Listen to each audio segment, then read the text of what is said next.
Hi, my name is Caroline Sonfield. I'm a first year here at Dickinson College, and today we're doing a tour of Adams Res Hall. Let's go check it out.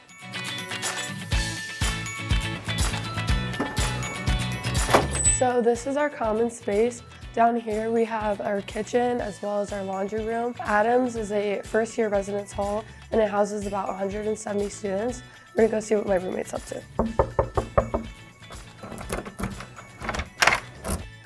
Oh, hey Cass. Hey Caroline, how are you? I'm good, how are you? What are you up to?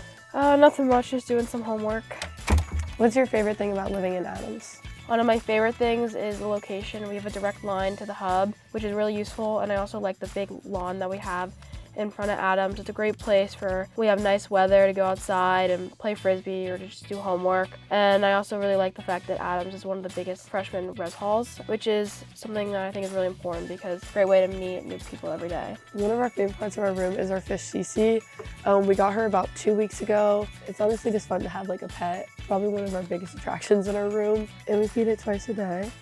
Another cool thing about our dorm is we do have a lot of shelf space as well as a bulletin board. So you're able to display a lot of different posters, frames, and stuff like that, which is probably one of my favorite parts of the room. Thanks for joining us on a tour of Adams Res Hall. Stay tuned for the next one. Bye.